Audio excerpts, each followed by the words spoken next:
La herejía de Horus, Fulgrim, por Graham McNeill. Capítulo 7. Había empezado con tímidos intentos, con pequeñas esquirlas de mármol, pero al aumentar su confianza en la visión y al sentir crecer su amargura hacia Beka Kinska, empezó a golpear el mármol sin siquiera no pensarlo, como una bestia salvaje. Ostian suspiró bajo su máscara y se apartó un paso del bloque de mármol, apoyándose en el andamiaje metálico que lo rodeaba. Al pensar en Becca, aferró con más fuerza el metal de su cincel y notó cómo apretaba la mandíbula por la profundidad de su desprecio. La escultura no estaba avanzando tan fácilmente como lo habría deseado. Sus líneas eran más agresivas y duras de lo habitual, pero no podía hacer nada para evitarlo. La amargura era demasiado grande. Recordó el día en que él y Serena habían paseado tomados por el brazo hasta el embarcadero, con pensamientos felices y despreocupados ante la idea de descubrir el nuevo mundo juntos. Los corredores del orgullo del emperador estaban llenos de excitantes especulaciones tras la victoria de los hijos del emperador en la Irán, o como era correcta y formalmente conocido, 28-3. Serena había ido a buscarlo en el mismo instante en el que habían llegado la noticia. Vestía con un fabuloso traje que Ostian estaba seguro que no era el adecuado para un viaje a un mundo cuya superficie estaba cubierta completamente de agua. Habían reído y bromeado mientras pasaban por las fabulosas y elevadas galerías de la nave, y se habían reunido con más rememoradores a medida que se acercaban al muelle de embarque. El ambiente era alegre, los artistas y escultores se mezclaban con escritores, poetas y compositores en un feliz grupo, y astartes protegidos con armaduras lo escoltaban hacia sus transportes. Somos tan afortunados, Ostian. Murmuró Serena, mientras se dirigía hacia las gigantescas compuertas doradas. ¿Por qué? Preguntó él. Iba demasiado sumido en el ambiente festivo de la multitud como para darse cuenta de la maligna mirada de Beka Kinska a su espalda. Por fin iba a ver el océano, y su corazón latía con fuerza al pensar en el magnífico acontecimiento. Se tranquilizó al recordar los escritos del filósofo Samutarano Shalom, quien había dicho que un auténtico viaje de descubrimiento no consistía en ver nuevos parajes, sino en tener nuevos ojos con que verlos. Lord Fulgrim aprecia el valor de lo que estamos haciendo, querido. He oído que, en algunas expediciones, los rememoradores tienen suerte si llegan a ver un guerrero Astartes, y ya no digamos el lograr viajar a la superficie de un mundo sometido. Bueno, no es como si la Irán pudiera volver a ser hostil, dijo Ostian. No ha quedado nadie en el planeta. Todos están muertos. Y en buena hora. He oído que el Señor de la Guerra no ha dejado todavía que ninguno de sus rememoradores baje a la superficie de 6319. No me sorprende, dijo Ostian. Dicen que aún hay resistencia, así que comprendo muy bien por qué el Señor de la Guerra no deja que nadie baje. Resistencia. Los Astartes pronto la aplastarán. ¿Qué es lo peor que puede pasar? ¿No los has visto? Comparados con nosotros son dioses, invencibles e inmortales. No sé qué decirte, respondió Ostian. He estado escuchando algunos rumores de la Fénice acerca de una gran cantidad de bajas. La Feniz. No deberías hacer caso de nada de lo que escuches de ese nido de víboras, Ostian. Eso al menos es cierto, reflexionó Ostian. La Fénice era la zona de la nave que los hijos del emperador habían asignado a los remoradores. Un gran teatro en los puentes superiores que servía como espacio de recreo, comedor, sala de exposiciones y lugar para relajarse. Ostian había pasado allí las tardes durante los combates, charlando, bebiendo y comparando ideas con otros artistas. El flujo de creaciones estaba en plena ebullición, y la perspectiva de encontrarse en un medio en que los diseños eran lanzados al aire y aplastados en encoñados debates, cada vez adoptando nuevas formas extrañas que su creador ni siquiera había concebido, era algo emocionante y adictivo. Sí, la Fénix fomentaba las ideas, pero cuando el vino corría, también era una fuente de escándalos e intrigas.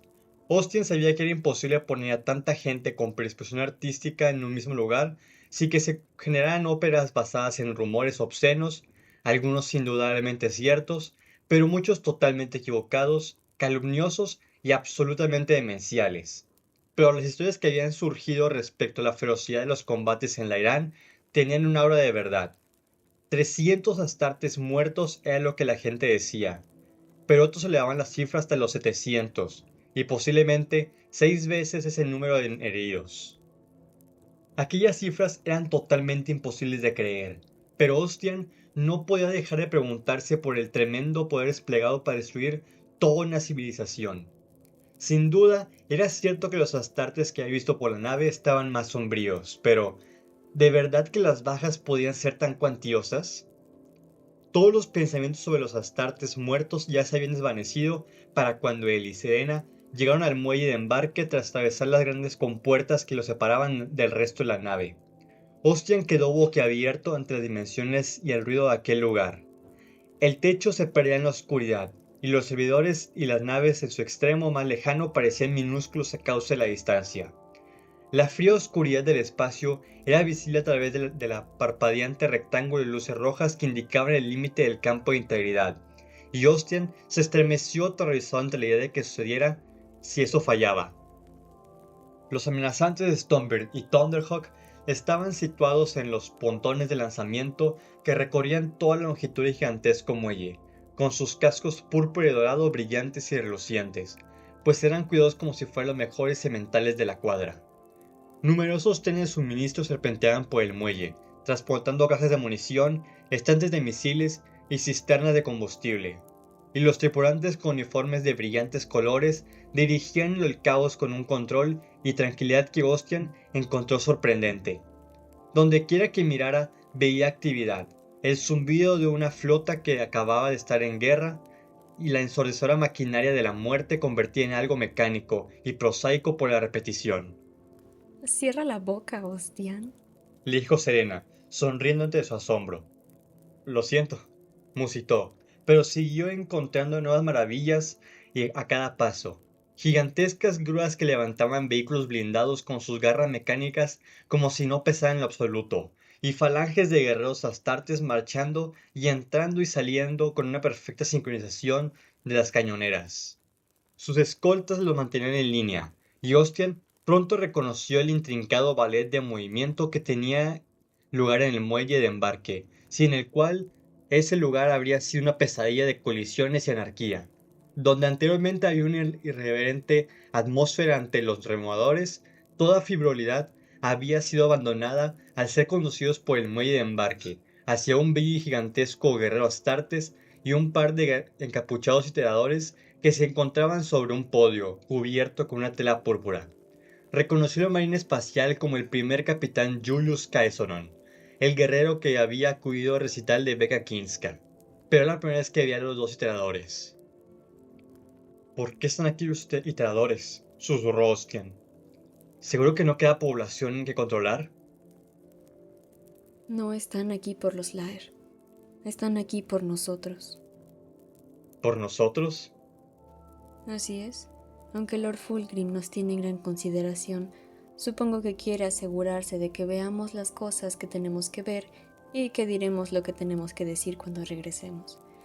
Estoy segura de que recuerdas al capitán Julius y el hombre de la izquierda, el de la calva incipiente. Es Hipólida Sigmanta, un tipo bastante decente. En mi opinión le gusta demasiado el sonido de su propia voz, pero supongo que es un riesgo profesional cuando se es iterador.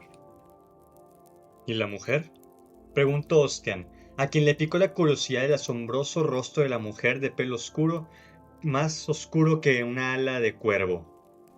¿Esa? Es Coralina Seneca. Es una arpía, actriz, iteradora y una mujer muy bella. 3 razones para no confiar en ella. ¿Qué quieres decir? Los iteradores están aquí para propagar la verdad imperial. Sí que están para eso, querido, pero hay algunas que únicamente emplean las palabras con intención de ocultar sus pensamientos. Bueno, parece razonablemente agradable. Querido, tú de entre nosotros dos deberías saber mejor que nadie que la belleza no lo es todo. Alguien con el semblante de Fasteus puede tener el alma más bella, mientras que alguien con el encanto de Citerea puede albergar un corazón amargado. Cierto. afirmó Ostian, que miró por encima del hombro el pelo azul de Becca Kinska y le recordó sus intentos de seducirlo. Se volvió hacia Serena. Si eso es cierto, Serena, ¿cómo puedo confiar en ti, que eres una mujer muy bella? Puedes confiar en mí porque soy un artista y por tanto busco la verdad en todas las cosas, hostia. Una actriz busca ocultar su cara real a la audiencia y proyectar únicamente lo que ella quiere que vean. Ostian soltó una risa ahogada y volvió a mirar la plataforma en la que el capitán Julius Caesar empezó a hablar. Su voz era profundamente musical y digna de un iterador. Honorables rememoradores, mi corazón se alegra de veros aquí hoy, pues vuestra presencia es un recordatorio de que mis hermanos guerreros y yo hemos conquistado la Irán. Ha sido una lucha dura, no voy a negarlo, y ha puesto a prueba los límites de nuestra resistencia, pero eso solo nos ayuda a seguir nuestra búsqueda de la perfección, tal y como el comandante general Eidolon nos enseña. Siempre necesitamos un rival contra el que podamos poner a prueba nuestro poder. Habéis sido seleccionados como eminentes documentalistas y cronistas de nuestra expedición para bajar a la superficie de este nuevo mundo del imperio y contar a los demás lo que habéis visto. Ostian sintió como su pecho se ensanchaba de un insólito orgullo ante la alabanza que el Astartes le estaba dedicando.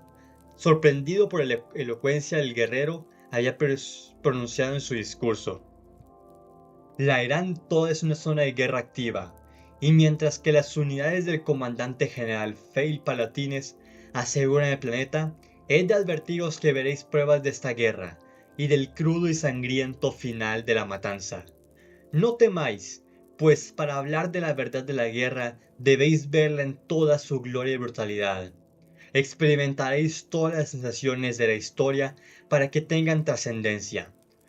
Cualquiera que piense que su sensibilidad puede resultar herida ante estas visiones, que nos lo diga y será excusado de su deber. Nadie se movió, ni Austin esperaba que nadie lo hiciera. Ver la superficie del nuevo mundo era demasiado tentador para que alguien pudiera resistirse, y pudo ver en la cara de Kaiseron que éste pensaba lo mismo. Entonces empezaremos con la asignación de transportes, dijo Kaiseron, mientras los dos iteradores descendían de la plataforma para dirigirse hacia los rememoradores con placas de datos. Comprobaron los nombres con los de sus listas, y los dirigieron hacia los transportes asignados para llevarlos a la superficie del planeta. Coralina Seneca se movió hacia él, y su pulso se le aceleró al apreciar en su plenitud su gran belleza escultural, elegante y un pelo tan oscuro como una mancha de petróleo. Sus labios estaban pintados de un exquisito color púrpura, y los ojos le centellaban con una luz interior que era una indicación de que se trataba de unos implantes cibernéticos muy costosos. ¿Cuáles son sus nombres?, preguntó ella. Austin se quedó sin palabras ante el fluido y sedoso sonido de su voz. Sus palabras flotaban hacia él como el humo cálidas y haciéndole parpadear mientras trataba de recordar su nombre. Su nombre es Ostian de la Foix y el mío es Serena de Angelus. Coraline comprobó la lista y asintió. Ah, sí, señorita de Angelus. Usted viajará en el abuelo de la perfección, la cañonera que está justo allí.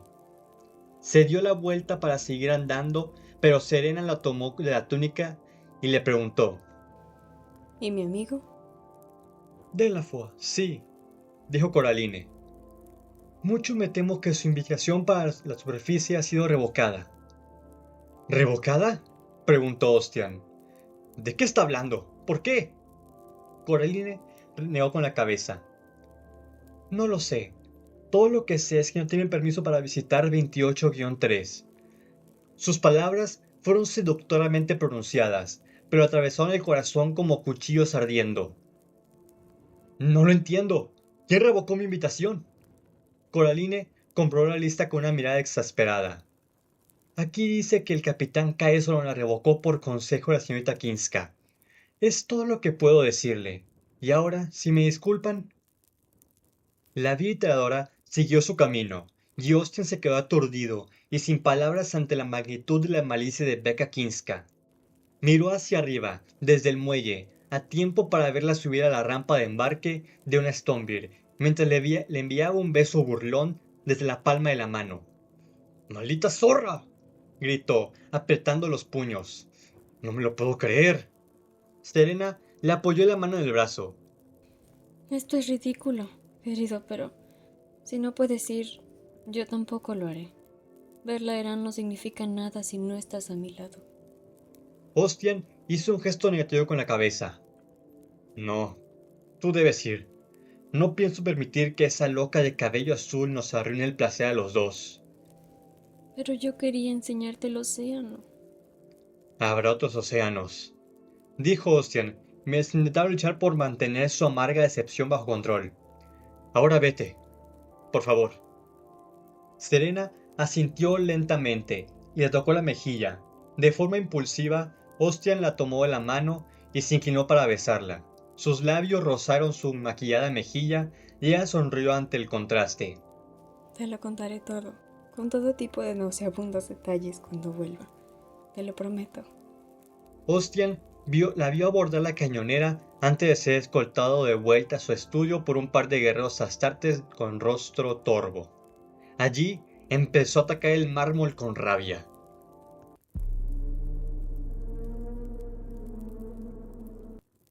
Las planchas de los muros y del techo del compartimento médico estaban desnudas y brillantes. Los siervos y los esclavos del apotecario Fabius mantenían inmaculadamente sus superficies limpias.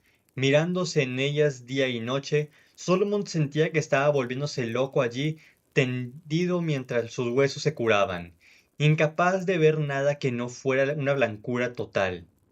No lograba recordar cuánto tiempo había pasado desde que la Stonebeard había caído en el océano, durante el ataque final en el atolón Lair, pero le parecía una eternidad. Solo recordaba el dolor y la oscuridad tras haber desactivado para mantenerse vivo.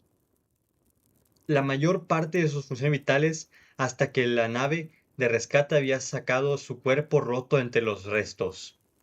Cuando recuperó la conciencia en el apotecario del arguello del emperador, Lairán hacía mucho que había sido conquistado, pero el coste de la victoria había sido terriblemente alto. Los apotecarios y los sirvientes médicos corrían arriba y abajo del lugar para atender a los enfermos con diligencia y luchaban para asegurarse que el máximo número de ellos regresara al servicio activo en el menor tiempo posible. El apotecario Fabius lo había atendido personalmente y le estaba muy agradecido por sus atenciones, pues sabía que eran los mejores cirujanos de toda la legión. Las filas de camilla estaban ocupadas por unos 50 guerreros astartes heridos. Solomon jamás había pensado ver a tantos de sus hermanos de batalla en ese estado. Nadie le quiso decir cuántos de sus hermanos astartes había en las otras salas médicas. La visión lo deprimía. Quería salir de aquel lugar lo antes posible, pero todavía no había recuperado las fuerzas y todo el cuerpo le dolía terriblemente. El apotecario Fabius me ha dicho que estarás de regreso en las jaulas de entrenamiento antes de que lo pienses, le dijo Julius, al adivinar sus pensamientos. Después de todo, no son más que unos cuantos huesos.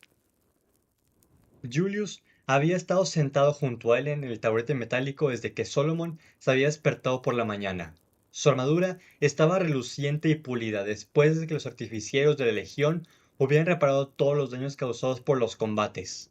Nuevos honores escritos en largas tiras de vellón color crema estaban unidos a sus sombreras con sellos de cera roja. ¿Solo unos cuantos huesos, dices?, le replicó Solomon. En el impacto me rompí todas las costillas, ambas piernas y brazos, y me fracturé la cabeza. Los hipotecarios dicen que es un milagro que sea capaz de andar, y mi armadura estaba al límite de su capacidad de aire cuando las naves de rescate finalmente me encontraron. Jamás estuviste en auténtico peligro, dijo Julius mientras Solomon se incorporaba dolorosamente en la cama. ¿Qué es lo que dijiste? ¿Que los dioses de la batalla no podían dejarte morir de forma estúpida en un planeta como la Irán?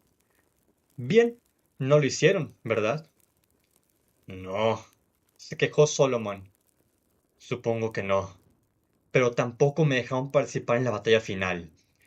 Me perdí toda la diversión mientras que tú obtuviste toda la gloria junto al Fénix. Vio cruzar una sombra la cara de Julius. ¿Qué pasa?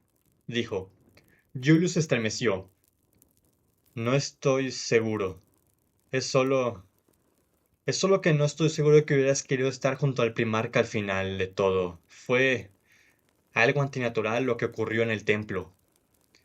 ¿Antinatural? ¿Y eso qué significa? Es difícil explicar, Sol, pero sentí como si el templo estuviera vivo, o que algo en él estuviera vivo. Suena estúpido, ¿no? El templo estaba vivo. Tienes razón, suena estúpido. ¿Cómo puede un templo estar vivo? ¿No es más que un edificio? No tengo idea, admitió Julius, pero es lo que sentí. No sé de qué otra forma describirlo. Fue horrible, al mismo tiempo magnífico. Los colores, el ruido, los aromas. Aunque en este momento los odiaba, desde entonces los he estado recordando con nostalgia. Todos mis sentidos resultaban estimulados y me sentí revigorizado por la experiencia. Suena como si debería probarlo, dijo Solomon. Me iría bien revigorizarme. Incluso regresé con los rememoradores. Se rió Julius, aunque Solomon fue capaz de notar la confusión en su interior. Pensaron que era un honor que los acompañara, pero no era por ellos. Estaba allí por mí. Tenía que ver una vez más, y no sé por qué. ¿Qué dice Marius de todo esto? Él nunca lo ha visto, dijo Julius. La tercera nunca llegó al templo. Para cuando lograron abrirse paso, la batalla había terminado. Regresaron directamente al argudo del emperador. Solomon cerró los ojos, sabiendo la angustia que Marius debía haber sentido al llegar al campo de batalla y descubrir que ya se había alcanzado la victoria.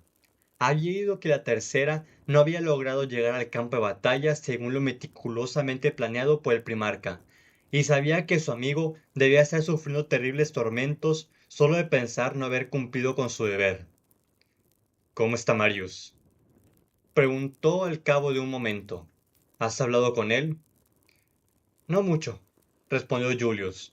Se ha mantenido confinado por propia voluntad, en los puentes de entrenamiento, trabajando con su compañía día y noche, para que no le vuelvan a fallar.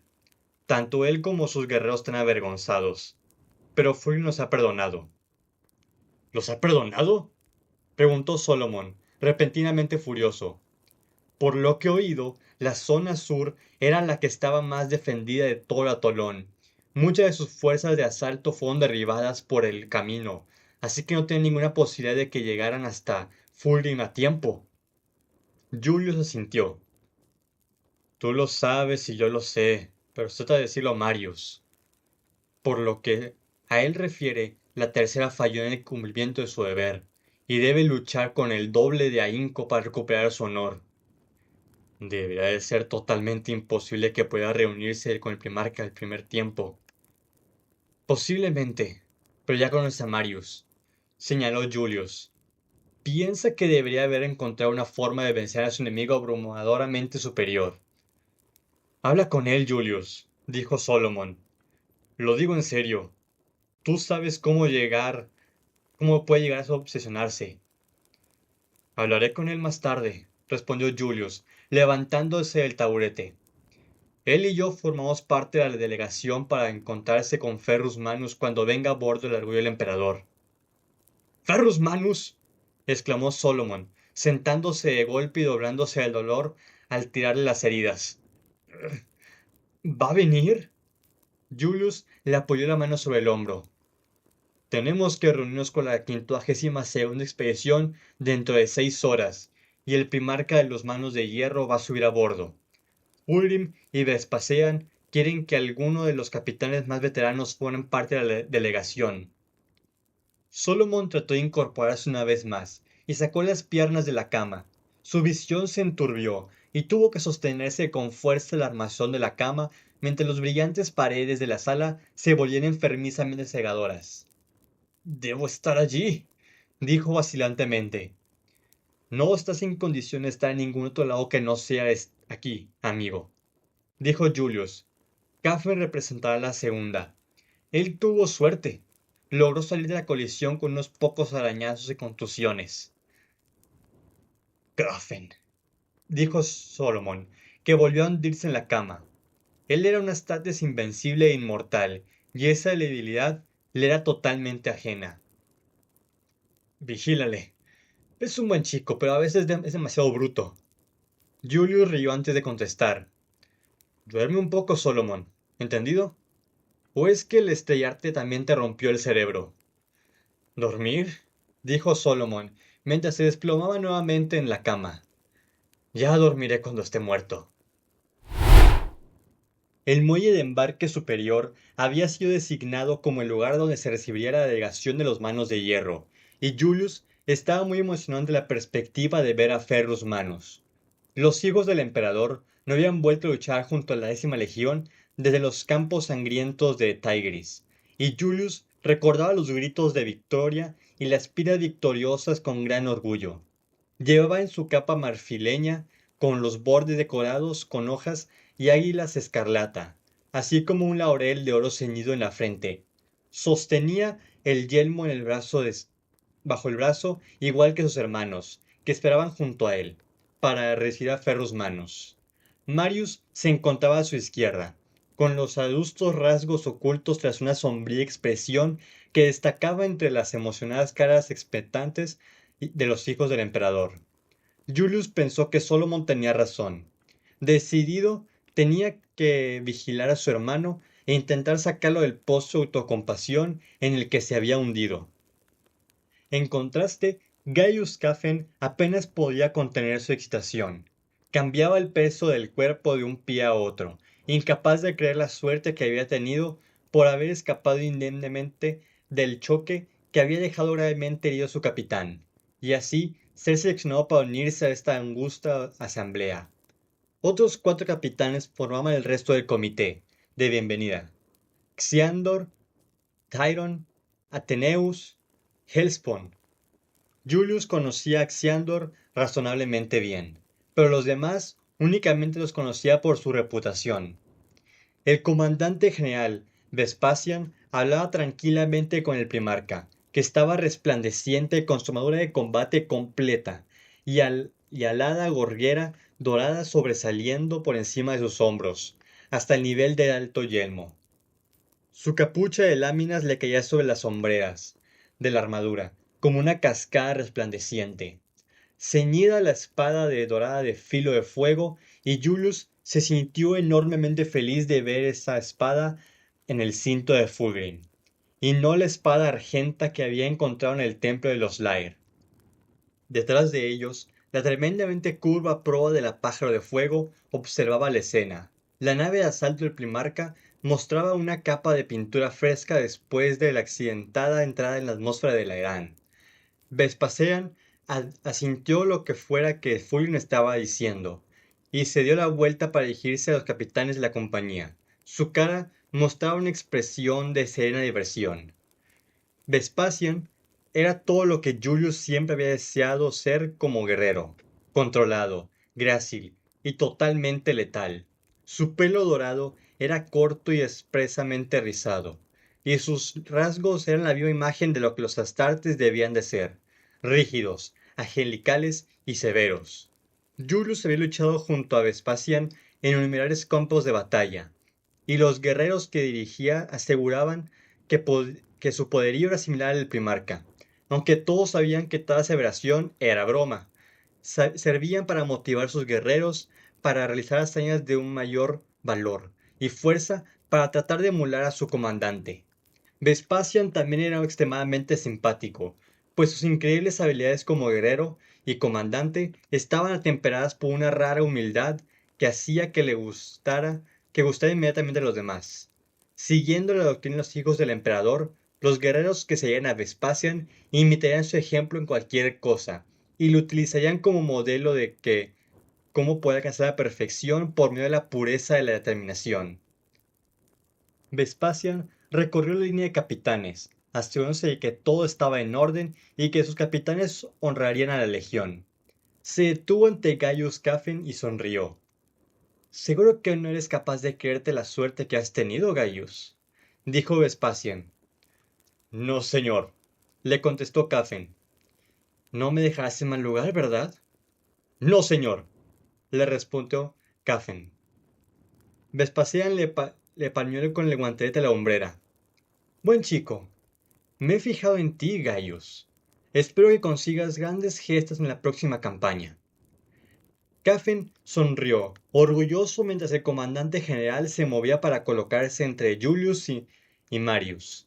Saludó con un breve movimiento de la cabeza al capitán de la tercera y se inclinó para susurrarle algo a Julius mientras las luces rojas de integridad del campo empezaban a centellar. ¿Estás preparado para esto? Le preguntó el comandante general. Lo estoy, le replicó Julius. Vespasian asintió. Eres un buen hombre. Al menos uno u otro lo es. ¿Está tratando de decirme que usted no lo es? Le preguntó Julius con una sonrisa. No, sonrió Vespasian. Pero no todos los días nos encontramos en presencia de los dos seres como estos. Ya he pasado suficientes apuros en presencia de Lord Fulgrim al intentar no mirarle como un boquiabierto mortal, como para que tener dos entre ellos en la misma estancia. Julio se sintió. El puro magnetismo de los primarcas era algo que les costaba un gran esfuerzo acostumbrarse. La fuerza de sus personalidades y su carisma eran capaces de dejar a hombres acostumbrados a luchar contra los peores horrores de la galaxia temblando y paralizados de miedo. Julio recordaba perfectamente su primer encuentro con Fulgrim, un encuentro algo angustioso en el cual no fue capaz de recordar ni su propio nombre cuando el primarca se lo preguntó. La presencia de Fulgrim humillaba a un hombre con sus flaquezas y exponía todas sus imperfecciones. Pero como Fulgrim le había dicho después de ese primer encuentro, esa es la verdadera perfección del hombre, encontrar sus propias imperfecciones y eliminarlas. ¿Alguna vez os habéis encontrado con el primarca de los manos de hierro? Quiero saber, Julius. Sí, lo he hecho, dijo Vespasian. En muchos aspectos me recuerda al Señor de la Guerra. ¿Y eso? Nunca has estado ante el Señor de la Guerra, ¿verdad? No, dijo Julius, aunque lo vi cuando Legión marchó hacia Ulanor. En ese caso lo entenderás cuando estés en su presencia, muchacho, dijo Vespasian. Ambos proceden de mundos que forjan el alma a fuego.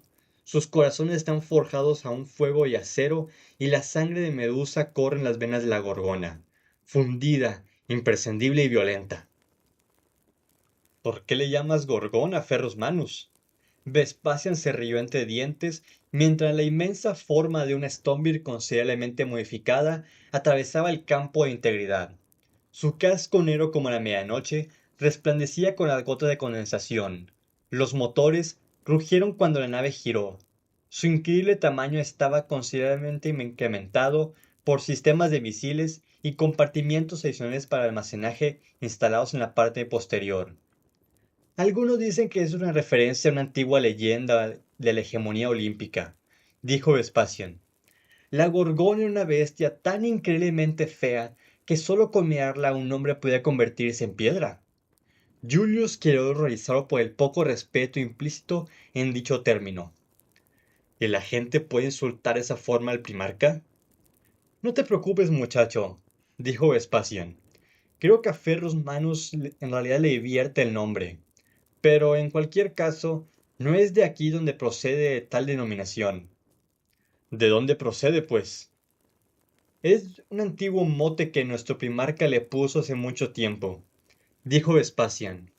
Al contrario que Fulgrim, Ferrus Manus no se preocupa por el arte, la música o cualquier otro pasatiempo cultural que nuestro primarca disfruta. Se dice que después del encuentro en ambos en el monte Nyarotnia, regresaron al Palacio Imperial, donde Sanguinius había regresado portando regalos para el emperador. Exquisitas estatuas hechas por rocas brillantes, de Val, valiosas gemas y maravillosos artefactos de arganotipo, ópalo y turmalina. El señor de la Legión de los Ángeles Sangrientos había traído suficientes regalos para llenar una docena de alas del palacio, con las mayores maravillas imaginables. Julius quería que Vespasian llegara a la conclusión de su historia, pues la sombra de los manos de hierro acababa de aterrizar con un pesado golpe en sus patines. Evidentemente Fulgrim quedó maravillado al descubrir que otro de sus hermanos compartía su amor por la más increíble belleza, pero Ferrus Manus no se impresionó y dijo que tales cosas eran una pérdida de tiempo, cuando todavía quedaba una galaxia llena de planetas por conquistar. Me han dicho que Fulgrim se rió y afirmó que era una terrible gorgona, y dijo que si no apreciaba la auténtica belleza, jamás apreciaría las estrellas que iba a conquistar para su padre. Julius sonrió ante la historia de Vespasian, preguntándose cuánta parte de ella era cierta y cuánta apócrifa. Ciertamente encajaba con lo que había oído sobre el primarca de los manos de hierro. Todos los pensamientos acerca de gorgonas y otras historias quedaron olvidados cuando la rampa de asalto frontal de la Stonebeard bajó y el primarca de los manos de hierro descendió por ella, seguido por un guerrero de rasgos duros y un cuarteto de exterminadores con la armadura de color de hierro sin pintar. Su primera impresión del Ferrus Manus fue que era una gran masa. El primarca de los manos de hierro era un gigante brutalmente duro. Su altura y corpulencia contrastaba con la esbelta figura de Fulgrim. Su armadura brillaba como el ónice más oscuro. El guantelete que llevaba sobre la hombrera era de hierro bruñido, y una capa brillante de cota de malla oscilaba tras el andar de él. Un monstruoso martillo colgaba de su espalda, y Julius comprendió que se trataba del temible rompeforjas, el arma que Fulgrim había forjado para su hermano. Ferrus Manus no llevaba casco, y su curtida cara era como un bloque de granito, cruzado por las cicatrices de 2 siglos de guerra entre las estrellas. Al ver a su hermano primarca, su cara seria se transformó en una cálida sonrisa de bienvenida. El súbito cambio era casi inconcebible al ser de tan detrimentalmente opuesto. Julius se arriesgó a mirar a Fulgrim y vio que la sonrisa se reflejaba también en la cara de su propio primarca, y, antes de que pudiera darse cuenta, él también estaba sonriendo como un tonto. Ver una hermandad tan sincera entre aquellos dos increíbles semidioses guerreros le alegró el corazón. El primarca de los manos de hierro extendió los brazos, y Julius notó cómo su mirada se veía atraída hacia las brillantes manos que centellaban como si estuvieran cromadas bajo la severa iluminación del muelle de embarque. Fulgrim se adelantó para recibir a su hermano, y ambos guerreros se abrazaron como amigos largo tiempo separados que, de repente, se reencuentran por sorpresa. Ambos rieron con gusto al encontrarse, y Ferrus Manus le palmeó la espalda a Fulgrim con gran fuerza. «¿Cómo me alegra verte, hermano?», rugió Ferrus Manus. «Por el trono que te he echado de menos». «Y tú eres una visión muy agradable para esos irritados ojos, Gorgona», le respondió Fulgrim. Ferrus Manus se separó un poco de Fulgrim, aunque todavía lo sujetaba por los hombros, y observó a los que habían venido a recibirlo. Soltó los hombros de su hermano primarca, y juntos se dirigieron hacia los capitanes de los hijos del emperador. Julius aguantó la respiración ante la proximidad de Ferrus Manus. El primarca era mucho más alto que él, como un gigante de las antiguas leyendas. «Tú llevas los colores de la primer capitán», dijo Ferrus Manus. «¿Cuál es tu nombre?» Julius se acordó del primer terrible encuentro cara a cara con Fulgrim. Temió que se repitiera la humillante experiencia, pero al ver la divertida expresión de éste, obligó a su voz a adoptar un tono metálico. «Soy Julius Caesoron, capitán de la primera, mi señor». «Encantado, capitán», dijo Ferrus Manus, tomándole la mano y estrechándole de forma entusiasta, mientras con la mano libre hacía señas al guerrero de rasgos duros que lo había acompañado de la Stonebeard. «He oído grandes cosas de ti». «Gracias», logró decir Julius, antes de acordarse de añadir: «mi señor». Ferrus Manus se echó a reír. «Este es Gabriel Santar, capitán de mis veteranos, y el hombre que ha tenido la desgracia de servirme como palafrenero mayor. Creo que deberían de conocerse mutuamente. Si no se conocen a una persona, ¿cómo pueden confiarle la vida?» «Bueno, eso es cierto», dijo Julius, poco acostumbrado a tanta informalidad entre sus superiores. Él es mi mejor hombre, Julius, y espero que aprendas mucho de él. Julius se encrespó ante el insulto implícito. Como espero que lo haga él de mí. Oh, de eso no tengo ninguna duda, dijo Ferrus Manus. Julius se sintió de repente como un tonto, al percibir un destello de malicia en sus extraños ojos plateados.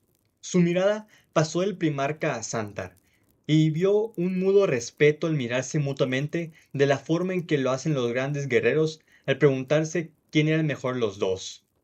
Suerte que todavía sigues vivo, Vespasian, dijo Ferrus Manus, al separarse de Julius para darse un abrazo de oso al comandante general.